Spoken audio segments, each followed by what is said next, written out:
Today we're going to talk about the top 10 war offense teams in the game. And to kick this off, first we're going to start with power armor. Several months ago, this was my favorite team, especially when you put Ultron or Ultimus in to substitute Iron Man. If you do that, this team can punch up on a lot of teams depending on how well you have them built. I actually don't have any T4s in mind, so I don't try too many risky things. But these guys have been known to punch up on everything from Marauders, Sinister Six, you name it. Wave 1 Avengers, I've seen some pretty wild punch ups. These guys are still clinging to the war offensive options, but they work, and sometimes they work well, sometimes they don't work at all. I do prefer using this team with Ultron, but currently I have him somewhere else, which is on another team that made this list. Which leads us to this team, Fantastic Fortron, as they're called. One of the very few teams I have that I'm on a streak right now of like 4 or 5 in a row where I hit auto sim on Black Order and they are undefeated. That's how good this team is. Works really well on Marauders, big punch ups there. And that being said, it obviously works on quite a few other things as well. So I've kind of slept on this team for quite some time. I just recently started using them, and they don't disappoint. They definitely deserve to be on this list. Plus, I'd like to add that just it's painful to have them on defense right now as well. Even if you put Doom on there, just to see Fantastic Four punch up on them. That's typically what takes them out, except when I have Doom on this team. So I have Doom somewhere else now, obviously, because I'm using them on offense right now. And they work well on offense without having to build them up tremendously, whereas on defense, I feel much more obligated that I have to dump a ton of resources to make them effective, especially when I have Doom on there. They're all still in purple gear, so I really feel like this is a smarter move to make my resources go much further by keeping them on offense instead of trying to build them up on defense. Coming in at number 8 are the Symbiotes. Now, you might wonder why they're down this low. They are a little nuanced, but for the fact that most people have them built up so high, they are effective on punch downs. They're a very good counter for a lot of things. They're the sole reason you rarely see Asgardians on defense anymore. Asgardians used to be the best defense in the game, and these guys became a ridiculously hard counter to the point where it just felt kind of silly having Asgardians on defense any longer. And this team is the sole reason that you don't really see Asgardians on defense any longer. They single-handedly nixed them as a meta defense all by themselves. Now granted, Asgardians have other options to take them out, but these guys became such a hard counter because so many people have them built that it just didn't feel right having Asgardians. Some people still use Asgardians. They have some ridiculous, in their perspectives, that they'll pull a big Symbiotes. But the only problem I have with Symbiotes is that they do typically require punch downs to be effective as a war offense option. But that being said, they work if somebody puts Fury on the Shield Humans team. They can work on. I like to a safe 30-40k punch down on Marauders with them. You can punch up on them, but again, like I said, if you try punch ups with them, it can get sketchy real quick. Usually, you try to avoid if security is buffing the room, using them as a when there's defense down on them. It can get real bad. A key character can get deleted right away, and it can throw everything off. So they're still a little sketchy to use, but everyone has them built so big that they deserve to be on this list as an offense option. I even know a couple people have tried them on defense, but they still work to counter some meta defenses, so it's good to keep them, in my opinion, on offense still. Coming in at number 7, we have Hydra 3.0. I like to call this team the Hydra Guardians. This is how you make use of Hela and Loki. A lot of people have them built up pretty big. Hela is one of the first characters that new players should be going in on, and obviously Loki is along for the ride. Still very good characters, and on this team they get to shine. But pretty much any Zemo team is known as Hydra 3.0. There are many variations of this. Some people use Hydra Grenadier in place of Winter Soldier. That's a common one. Some people use Dad Bros with these guys. There's a lot of different variations of this team out there, but the common denominator is Zemo. And typically a lot of people pair him with Red Skull because they do have some good synergies together. These guys... 100k punch-ups when things go right with Marauders. These are a minion destroying team, so any team that uses minions as the prominent bodies on the team, these guys will wreck them.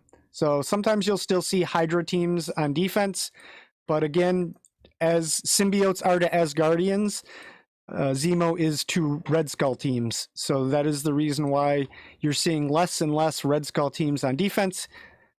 Teams like this are the reason why. They melt right through them typically. So most people are pulling Red Skull off of defense, pairing him with Zemo, and this is what you get.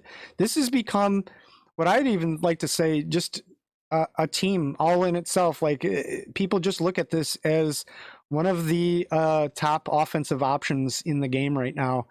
I've pulled off some pretty wild stuff when I see the right combinations, and it's nice having a team like this in your back pocket to go in on some of those minion oriented teams where you can, especially Zemo, how fast he is.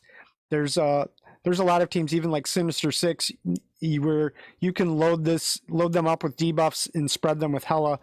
I like to use Winter Soldier just because he's one of the fastest Hydra guys. He usually goes right after Zemo, and his mechanical arm does, I think, around 600% damage. So he clocks you pretty hard.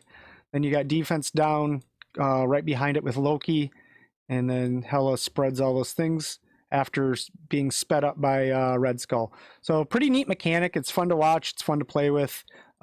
They are a little sketchy though, in a not a lot of sustain. So they come out really hard in the beginning, and if they're unable to delete a couple characters early, they can fall apart pretty quickly. But still a super fun offensive team, and probably one of the best hybrid offensive options that there are in the game. Next, we have at the number 6 spot, XForce. XForce is still one of the best offensive teams in war. They can be a little unreliable sometimes, but if you have them built right and you have the T4 investment in them, they can shine and punch way up on some very meta teams. I personally only have a couple T4s in them, so I don't take real risky counters with them. I usually have my eye on mercs on a safe punch down to make them most effective for where I have them built. But I've seen some pretty consistent 100k punch ups on even the most meta defenses with these guys. Even stuff that has Doom on it and other things. Like if this team is built up big enough, they can destroy anything in the game. Just personally, mine aren't built up high enough to do that, and they have been known to be unreliable if you don't have the T4 investment. It's similar to Shadowlands, I guess you could say. But I do feel like this is right around the spot in the order for what we have in the meta offensively right now. They're still a great team, but I think this is where they belong in the meta right now because there's some really great teams ahead of them now. Coming in at number 5, we have Brotherhood 2.0. Now, these guys are the most underrated team in war offense. Still one of the very best teams there is. Similar, like what I was saying to XForce and Shadowlands. If you dump some T4s in them, they can do some pretty wild stuff. I personally don't have any T4s on them, and they do the job well for me. I have specific teams that I look for, like Tech Nerva, Pim Tech, anything tech, I guess. These guys are coming for you, but they are a counter to everything if you have them built right, and you have some T4s invested in them. I personally don't have the T4s to spare because I've used them on building some of the other teams, but these guys, don't sleep on them. They are still one of the best offensive teams in the game, and they can destroy everything if built properly. Coming in at number 4, we have Astonishing Xmen. These guys are actually a team that our alliance likes to keep in your back pocket if we're facing someone with a lot of dooms on in their alliance. So anything with minions, the turn meter on kills makes this team pretty wild and able to pull off some pretty incredible punch ups. And this is the new modern meta as far as offense goes. These guys kicked it off. They're sort of a Swiss Army knife. They work on a lot of things if you have them built up, and definitely deserve to be up in the top 5 like they are. But yeah, coming in number 4, Astonishing Xmen. Now, it's kind of crazy to talk about Black Order not being in the number 1 spot, but these guys have fallen from being the number 1 Swiss Army knife in war, and they have fallen to number 3. So Black Order being bumped out of the number 1 spot by a couple teams, and deservingly so. I will say, for the meta now, the next 2 teams, incredibly reliable. These guys actually, even on small punch downs, can be unreliable even against Marauders in some cases. There is bad RNG. I've seen everything from getting the flip wrong and being able to still walk right through Marauders through having RNG that's favorable for me, to even having punch downs against Marauders where they deleted a key character, cloned the right character, everything went their way, and I've had Marauders make Black Order look silly. Little nuanced, I would say. Most of the time, these guys are reliable against. They still, every other defense in the game aside from Marauders, these guys are still one of the most reliable counters that there are. You can literally just put them on auto and wreck just about any defense in the game. However, the fact that they can be unreliable at times with Marauders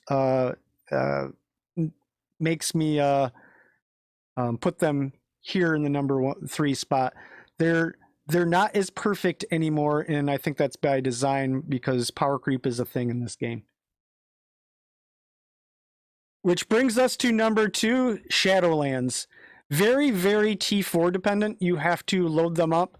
So for me, I have 3, 4, 5, 6, 10. I have 13 T4s. Now, there's probably 3 of them on there, 3 or 4 that you could do without. They're just luxuries.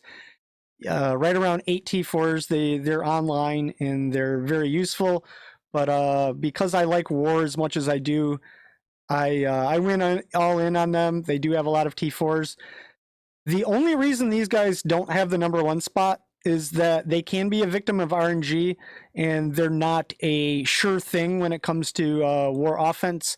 There are little nuances where if the right character resists your attacks and you don't delete somebody right away, things can go sideways, and characters can start dying. If White Tiger gets killed right away from bad RNG, everything can start to fall apart after that. They have a trouble keeping offense up. and doing a ton of damage once she's gone. So that being said, just because they're not an absolute sure thing, these guys still capable of punching up 200k and even more on Doom Marauders, just the craziest, most meta defenses in the game. These guys can take them out. Still victim of RNG. Those things can go sideways, but pretty wild stuff these guys can pull off in war. Definitely deserving of the number 2 spot. That brings us to the number 1 offensive team in war, and that's XFactor. XFactor is one of the most, they're so good, they're almost mindless to operate. They don't even have a 5th character yet. Now, some people use Silver Surfer here. I use Minerva. You can use Namor here for the crits to get them going even better. I don't have a built Namor. I like Minerva here for me. She gets the job done. But basically, the 5th person, you could put Ravager Boomer here, and it doesn't really matter. These guys will auto the best teams on defense in the game. And the reason they have the number 1 spot over Shadowlands is that these guys make war attacks brainless. You literally can put the game on auto and walk away, get a cup of coffee, and they will absolutely destroy everything in front of them. And the wild thing is that they don't even have their 5th member yet, and they're capable of doing this. They will walk right through. Even bad RNG. I've had a couple fights where where momentarily I thought, oh no, this looks like it could be, something could go awry right here. Nope, guess I was wrong, and they will just walk through. It doesn't matter. You can have bad things happen in your war attack, and these guys recover swiftly. Their mechanics for war makes them pretty ridiculous. So very deserving of the number 1 spot. Best offensive team in the game, XFactor. So if you have these guys, pretty much the 5th member is anybody you want to use here. I use Minerva simply because she gets all the turn meter on dupe deaths, so she gets wound up pretty.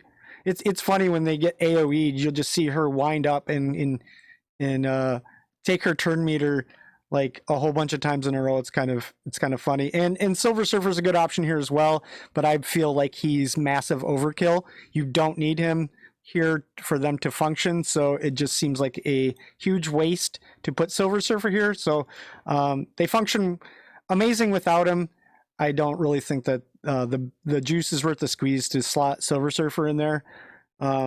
But he does get all the heals every time a dupe takes a turn, so he'll heal himself for 5%, and that makes this a good team for him as well. If you're looking for what I would say with Silver Surfer slotted there is probably the most wildly overpowered war offense in the game without having to yank a bunch of resources from other teams. He's the epitome of the best plug and play character that there is, but I feel like sliding Minerva in here goes very far, and it's the smartest move. So yeah, that's my top 10 list. Let me know what you think. There's probably some honorable mentions that can go in here, but in today's meta, I think this is what we're working with right now for best teams. So until next time, lots more war videos coming out throughout the week, and check back in with me tomorrow. Talk to you later, guys. Bye.